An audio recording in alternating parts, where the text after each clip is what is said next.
Hello everyone. Thank you so much for introducing me. I hope I'm audible to everyone if anybody can confirm. Yes, ma'am. Ma'am, you are audible clearly. Okay, thank you so much. Thank you. So, thank you for introducing me, and I'll firstly like to thank the professors, especially the HOD of the department and Miss Naina for giving me this opportunity to present in front of all the students. As the host rightly said, I am an alumni of KKWIEER, and it's a pleasure to be in a place where I used to be or I used to dream of. So, without going any further in this, let's begin with the topic. I'll start sharing my screen.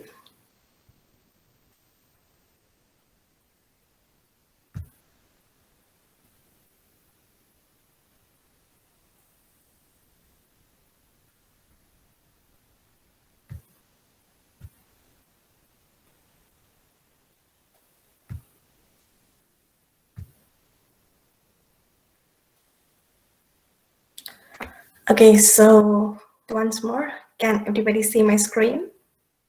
The beginning of the presentation?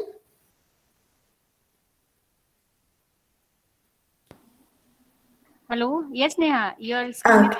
is. Yes. Okay. Okay, thank you. So yeah, let's begin with the topic. It is, as you can see in front, the future of energy, sustainable energy. And while I say that it is the future of energy, to be honest, it is not the very future that is very far away, but is something which we are heading towards.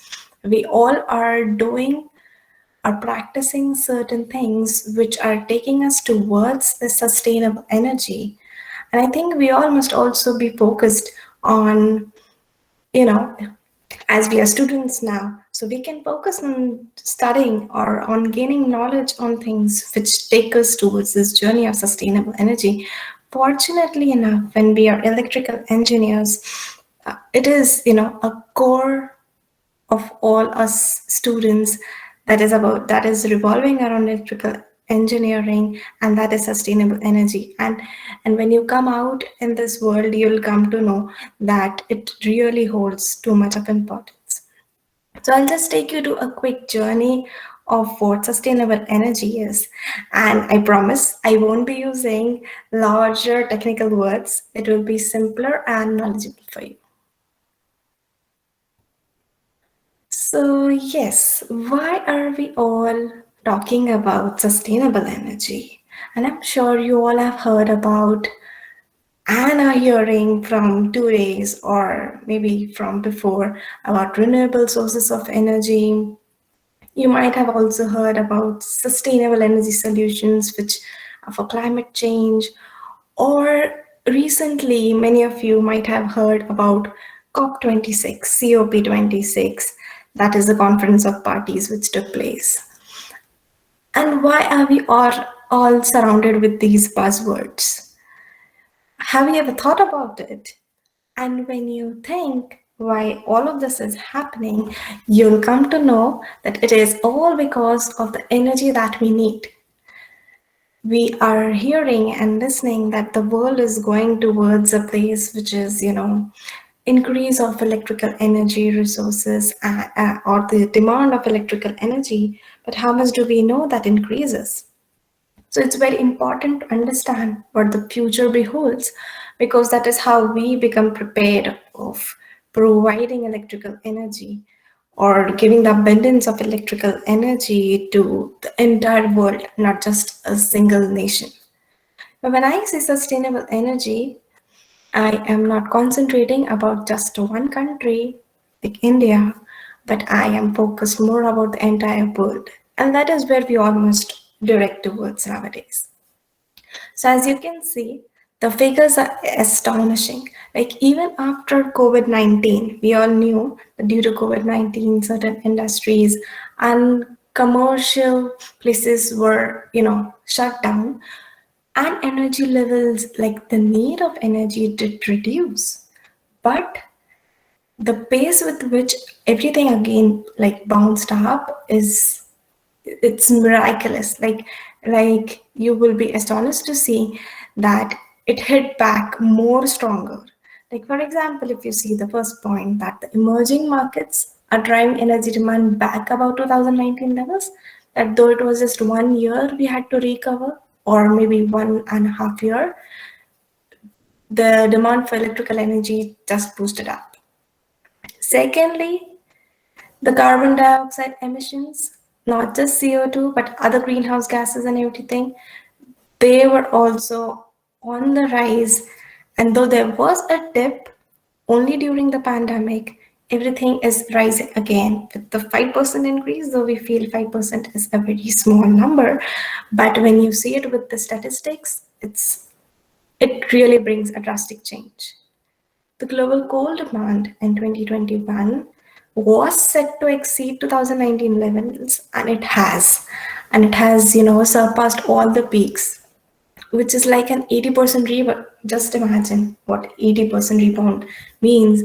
And when we all know that we are short on fossil fuels and they are going to end someday, it's really an alarming situation. We are all talking about energy crisis, and the climate crisis, and so on. And the demand electricity is heading for its fastest growth in more than 10 years. So imagine it's not just a step ahead, it's exponential. So that is what we are trying to say, is that the world needs more and more energy.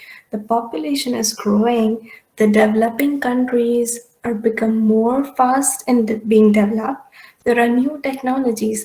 Just for example, a few years ago, if you would look at your own house and you see how many appliances you had, they were just a few, like maybe a mixer grinder, maybe a refrigerator. But if you see it right now, you have an air conditioner, a refrigerator, HVAC systems, a laptop, a mobile phone, and just not one device, but a lot many devices, an inverter, and etc. So even a household, a commoner, is using so much of electrical energy. Just try to multiply it with the population of India and the population of the entire globe. You can imagine the amount of electricity which is required. So this is the reason why we are jumping towards all of these giant words called as sustainable energy and the future of energy. Okay, so when we go through all of this, we face three challenges. I'm just pointing three challenges, but there are multiple challenges. But the three main challenges are climate change, increase in electricity demand, and depleting resources. So why climate change? Because of the emissions which we make due to the generation of electricity or due to transportation or just to fulfill our basic needs. Second is increase in demand, as I showed you with the statistics earlier. And third is the depleting resources, that we have been using fossil fuels for such a long period of time, and now we are short of them. Like even if you see oil or if you see coal, we are heading towards something in which we want to replace those. So how do we mitigate these challenges? Just keeping in mind these three challenges, what can we do to change the history and bring a new future? A very simple answer to this question of how we do it is energy mix. From we are all learning electrical and engineering, and we know what electrical energy and everything is. But how many of us have really heard what energy mix is? So energy mix is an interesting concept, to be honest. It's like a combination of the different types of resources which you use to produce electrical energy, not just electrical energy, but basic energy. And the secondary one is electrical energy. Interesting part is the energy mix is that are the types of resources which are used by different countries with a different level of contribution. What I mean to say is If I take India, then the type of resources which we use to produce electrical energy is coal, hydro, because we have lot many rivers. We are like blessed with it. Wind and solar is now which is coming into picture, and a few other energy resources. So that is what our India's energy mix is. If I take Canada as an example, then its energy mix is completely different. It has oil, natural gas. We do have it in India, but the contribution or the percentage changes.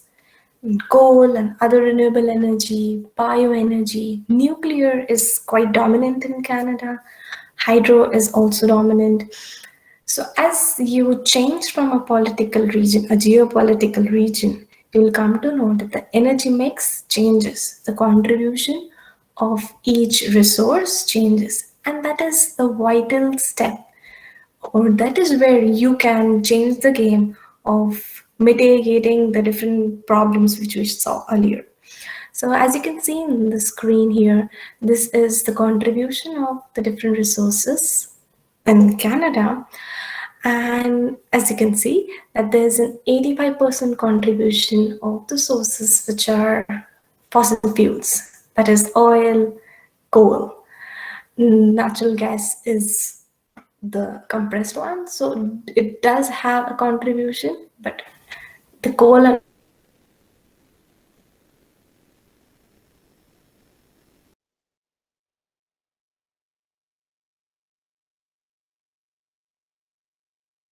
the coal and oil surpasses all the numbers.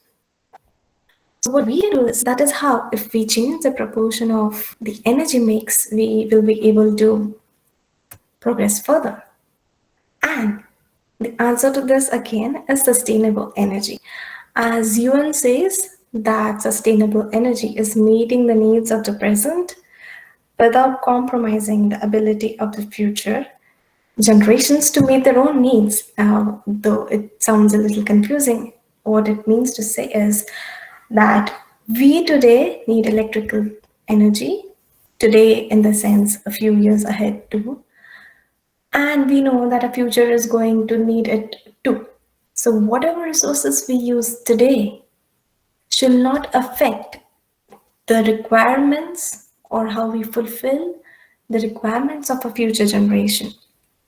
What we need to be is mindful about using the resources. Like, even if it comes to water or if it comes to electrical energy, we all need to be mindful about the type of resources we use. And that is what a sustainable energy is. I'm sure you might have also heard sustainable word with many other things like sustainable economy, sustainable fashion, sustainable living, sustainable food. And this is what everybody wants to convey is that now whatever we are using at this point of time should be used mindfully so that our future generations and even we can use all those resources in abundance when we walk ahead. Now, what are the different elements of sustainable energy resources? Are the basic renewable energy resources which we all are very much familiar of: geothermal, solar, tidal, natural gas, hydro, wind. So, depending on in which country you are and what abundance does your country give you, you are supposed to change the energy mix and bring about what will be helpful. Like if a country has more of rivers and they're able to utilize the power there to produce electrical energy, then they must go with hydro, more contribution with hydro. If they have seas and oceans and can extract energy from tides, then they can go with tidal energy. It is not like just one source, they can all be used with a good percentage, a blend of all the resources. This is where we must head towards and not just stick to the coal and you know the resources which we already been using for so many years. The sustainable energy is not just about the type of resources which we are using, but it is also about how we are using electrical energy once it comes to our homes or when it comes to the industries. So the two main factors which come in are conservation of energy and energy efficiency. When I say energy efficiency, it is, for example, as you can see here, it is a home in which all the elements, the entire house has certain things which help lower down or which help use energy efficiently. Like if there is an HVAC system or if there is an insulation system, then how that is preventing the outer environment to affect it, or what kind of LEDs or lamps we are using inside the home. That's how it works in house. But if you're an industry, then what kind of motors you are going to use? Are they energy efficient? What kind of drives we are using? So everything boils down to how efficient things are. You want to reduce the losses so that whatever power you get from the source, you are utilizing it completely. Not 100%, but you want to achieve 95, 90%. And yes, when I say 90-95%, with motors too, it is not impossible. It is possible with the upcoming trends and technologies, the researches in material science, and so on and so forth. When we say energy conservation, conservation is like using it mindfully. Like when you're not in home, turn off your lights, use your energy like the time of usage times, like when it is the peak hour, do not use your energy, use it in the off peak hours. So this is how you learn to use electrical energy mindfully, and also think like it is, when we'll go to the next slides, we'll come to know that this has become an issue. Use of electrical energy is not just a luxury nowadays, but how you use it. If you don't use it wisely, mindfully, it will become an issue in the coming years. And you might be the one who will be, you in the sense, we might be the one suffering from it. So it is, time to take action from today. If we all individuals think about it that way and use electrical energy wisely, then we'll be contributing to this, the global way of how things are heading towards sustainable energy. So, what is interesting for students and those who want to build careers related to this core is what are the topics in research when it comes to sustainable energy. Now, if I'll be honest, electrical engineering has a very much importance when it comes to sustainable energy. Those students who are, very much focused on the course of electrical engineering, they would love to know more what goes in this word of sustainable energy. And like when I say renewable energy resources, and as I heard from the lecture, the keynote speaker who gave the presentation a while ago, like she was also mentioning these kinds of concepts like distributed energy resources and how you integrate it with the grid, microgrid, smart grid. And so what happens is, like what we have learned, that it starts from the generating system, goes to the transmission, the distribution, and the load, which was one way, is no more the reality, what it is at the moment. But in the coming years, it will change. You will have bidirectional power flow. You do have it, but it's not at a very large level right now. But then you'll have bidirectional power flow because you'll have distributed resources here and there. You'll have your houses generating electrical energy if you have windmills or if you have electric vehicles. So the future is changing in that way. The electrical power system is changing and it is becoming more dynamic than it was before. As earlier mentioned, the distribution system is no more a passive element, but it has become active.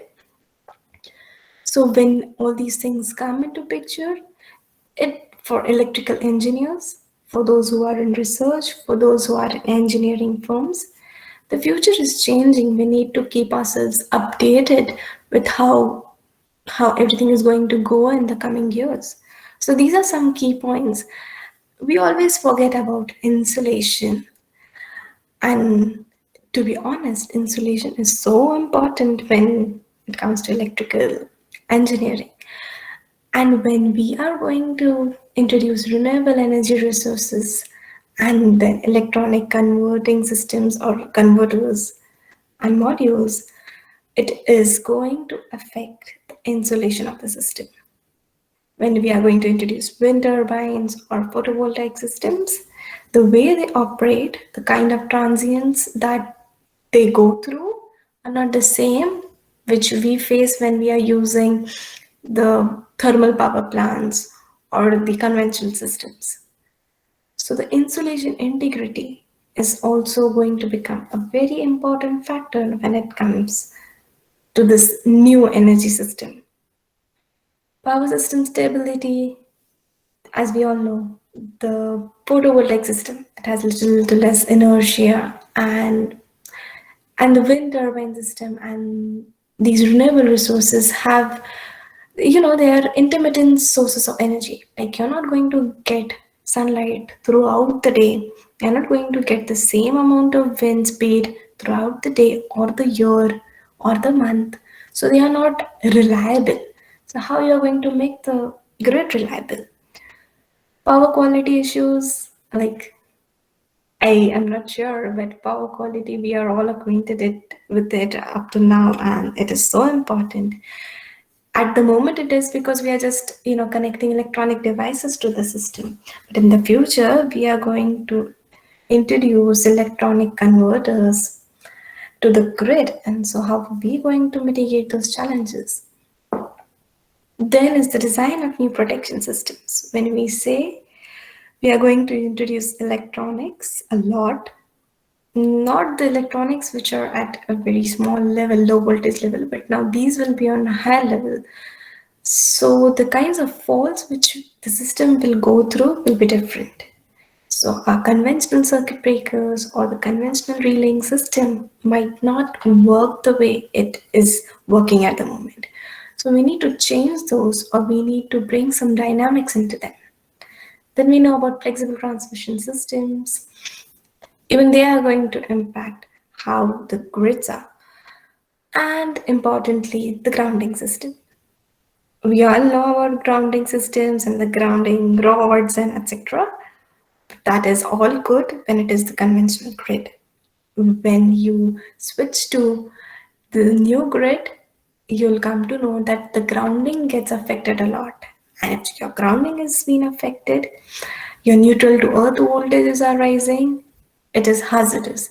So even when it comes to the protection of human life and the protection of the equipments, these are concerning factors like the protection, the insulation integrity, and the grounding techniques. So, all of these require a lot of research, a lot of study, a lot of things to consider how renewable energy resources or how these new technologies are going to impact how systems are being operating. It is easier said than done. It is difficult, but for us it is, these are opportunities, these are challenges for the world, but opportunities for us engineers, so that we can look into these and start brainstorming on how we can contribute to make things simpler and better.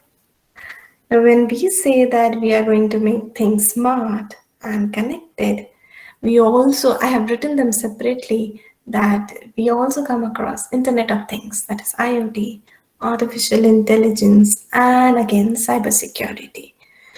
Now, though these are not core electrical topics, but when they come into the grid, it is going to be like we engineers must also be acquainted with what these concepts are.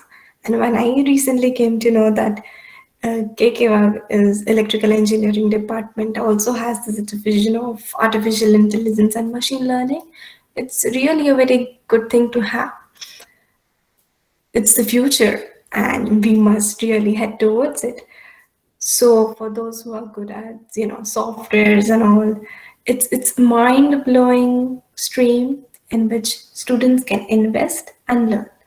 But again, if you are more towards core electrical engineering, there are hundreds of topics and thousands of topics to know and understand and how the world is going towards it. And at the same time, if you have the knowledge of artificial intelligence, machine learning, cybersecurity, not the deep and roots of it, but you know how it works with the grid, then that's helpful. Then we come to electricity markets. I'm not sure how much every one of us are acquainted with how electricity markets work, but it's a very important factor. Now, electricity markets, just to give a glimpse of what they are, is it's where the prices of electricity is fixed, or is where we conclude that this is going to be the INR per kWh or dollar per kWh or whatever it is what is done in electricity market, where the experts see what is the demand and the supply. And that is where the different resources or the different generators are allocated their generating capacities. So when I say that we are moving towards sustainable energy and how grids are changing, even the form in which electricity markets are working right now is going to change. It won't be simple because now we don't just have thermal power thermal power plants or hydro plants. We'll also be having consumers who will be producing electrical energy. So the experts who decide the pricing of the larger ones have to also consider how to charge or how to consider what is being produced by the smaller ones, that is the consumers who have either electric vehicles or solar panels in their system. So electricity markets are going to change. Then comes the world famous topic of electric vehicles. We all are so much awestruck with what Tesla does or what Nissan does. But when they are going to come into the system, they're surely going to bring their own challenges. As I said, where there are challenges, we have opportunities to learn. So the inverter technologies or the battery systems or how the entire electric vehicle operates and works, that is a field of study.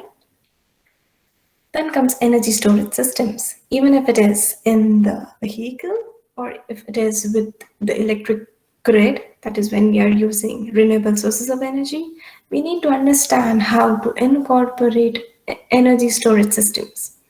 They are going to be a very important, a key element when it will come to renewable energy resources.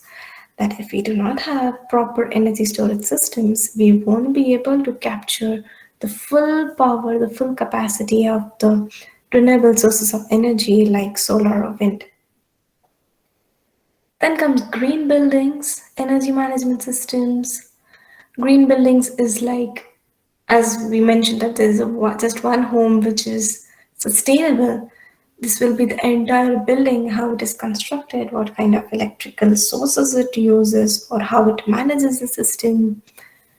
Everything will change and everything will be heading towards the goal of efficiently using energy or conserving energy. Then comes energy efficient equipments like motors or lamps, electric bulbs. And what they open doors for is material science, control systems, how you design things, how you're engineering your motors and stuff. So, as said earlier, it is going to open a lot many topics for us to learn and to work on.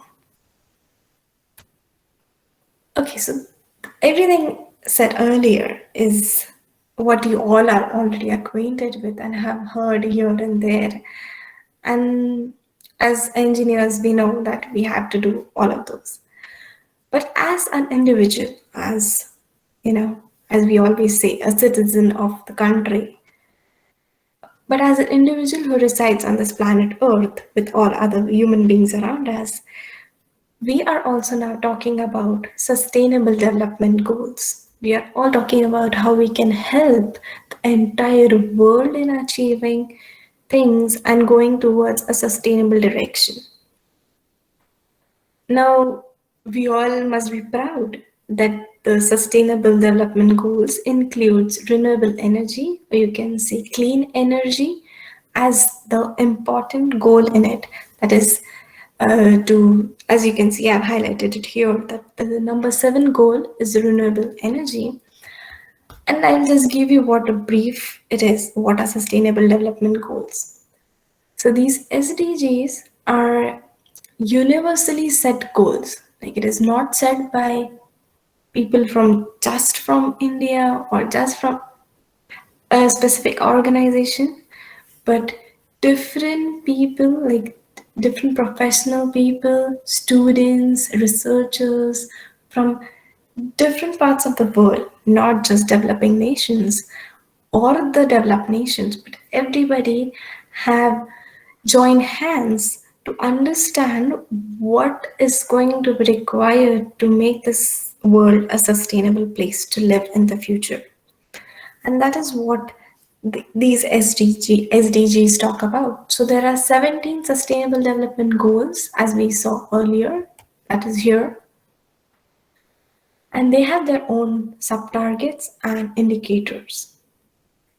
And they all revolve around the topics of social targets, or how the environment is, or how economy is going to go forward. And if you see, this is the largest consultation program which was ever been done in history by the United Nations. And now we all hear about it everywhere. And when I want to talk about the goal number seven, that is related to clean energy, I just like to give the glimpse what it talks about. So the targets are like by 2030, as you can see, we need to ensure that electrical energy is universally available. Everybody, like every single person, must be able to afford it, access it. It must be reliable, and it must have all the modernities included in it.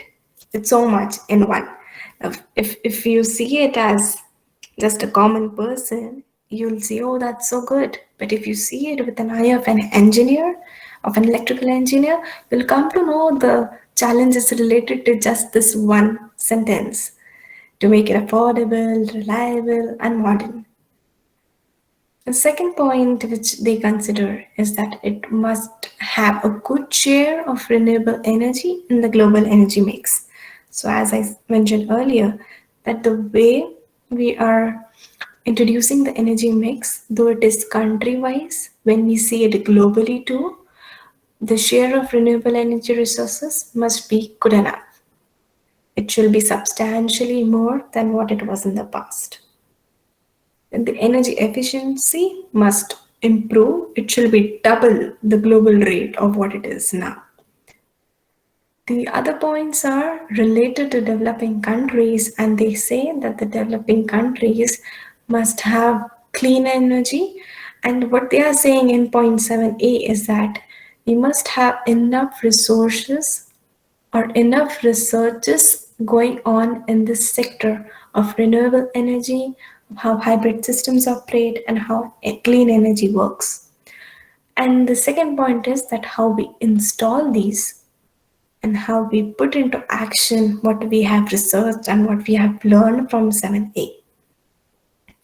So even if we as individuals focus on this point of the of this SDG number 7, then too we are going to contribute a lot. And if you see whatever I said in the slides earlier, everything coincides with the points mentioned in this goal.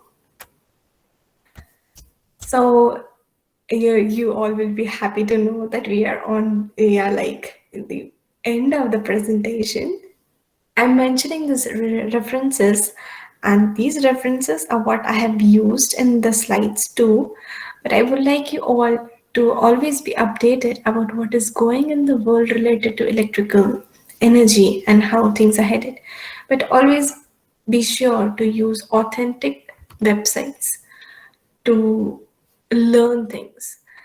If it's really very easy that we can just Google anything. Just you can just put electrical energy and you get a lot of many websites.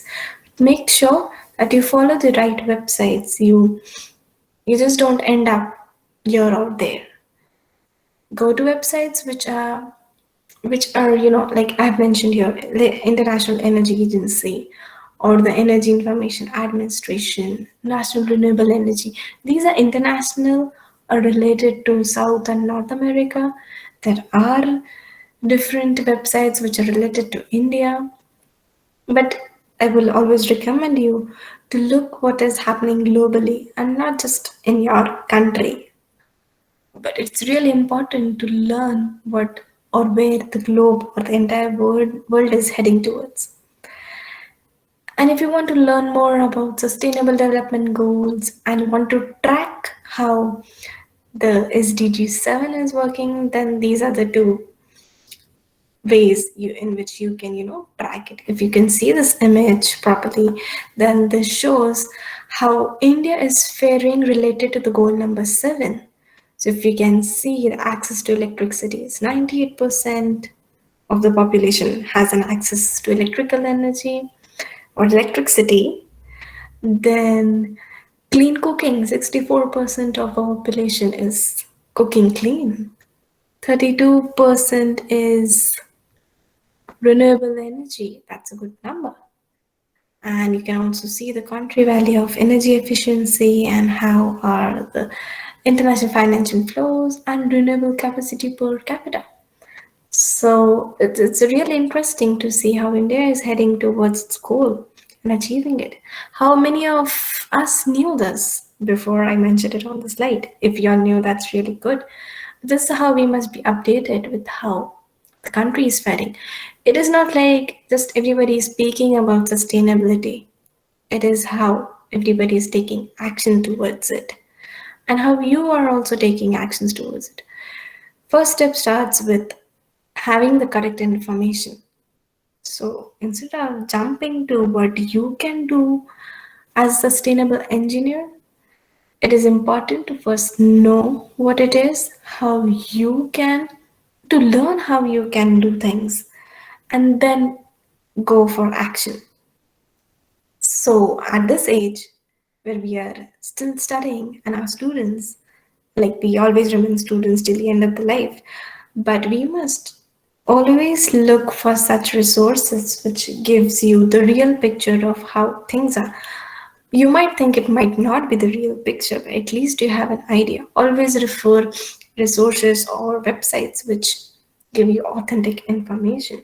And obviously, as I have been an alumni of KKWIEER, I am proud to say that we do have resources there like IEEE papers and stuffs. So go to the websites of IEEE, explore and see what are the trends, ongoing trends, how things are happening. They're elsewhere, and there are a lot many technical sites, but IEEE is obviously one which has authentic information, and there are global leaders and experts working there. So keep yourself updated with the trends and use genuine resources.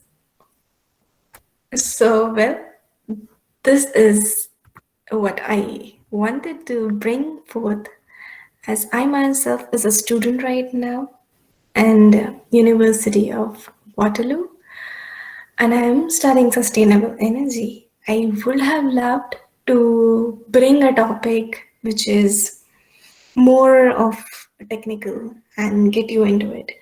But as this was my first time presenting online, I thought it should be simpler and something which is more towards how the world is going.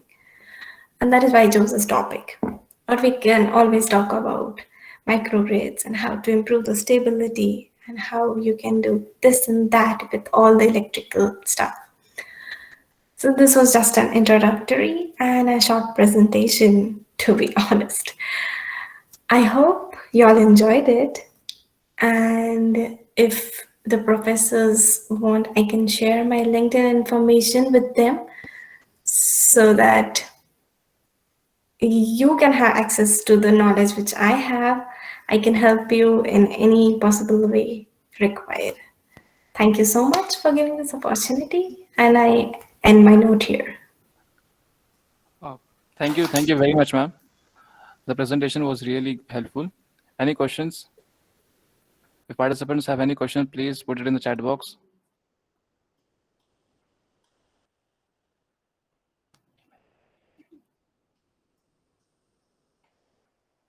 Neha ma'am, can you please put up your email ID in the chat box so that if any questions Yeah, come. sure. Sure.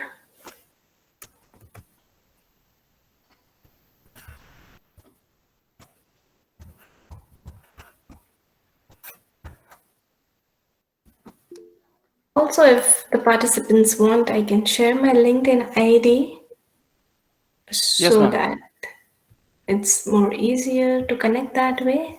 Because if Yes, ma'am. I'll Please go share. and yeah, yeah, sure. Just a minute. Yes, ma'am.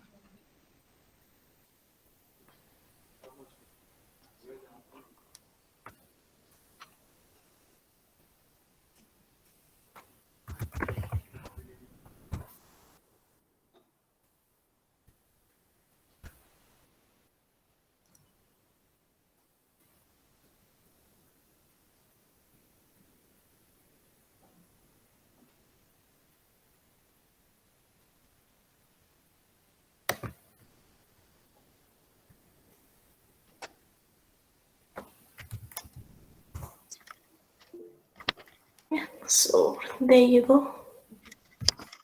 Yes. Thanks a lot, Neha ma'am, for enlightening us today on the topic of sustainable energy. Sustainable energy is need of our owning to future situations. Your lecture today has built up and brushed our insights in the same field. Thank you very much, ma'am. Thank you. Thank you, Neha. Yes, ma'am. Thank you so much for Can you giving me switch this on your camera opportunity. so that I can see you? Oh, sure. Like it's like 6 a.m. in the morning. Yes, yes. It's too early, na? Yeah, but like it's a wonderful opportunity to have, so I was waiting for it. Not an Thank you issue. very much for accepting my invitation and giving such a valuable and informative presentation. Thanks again. Thank you. I would love to give such presentations, and if you want, I can make it more technical. I know it Sure, wasn't sure. that technical, Yes. but yes. I hope the Very students nice. enjoyed it. Yes, I may get messages after this presentation. Yeah, unfortunately, due to this virtual thing, we cannot see how the students are liking it and if they have any questions. But this is a good way too, because if it would have been, I would have been in Canada and I won't be ever be able to come and give this presentation. So it's also a good side to it. Good. So, thank you very much.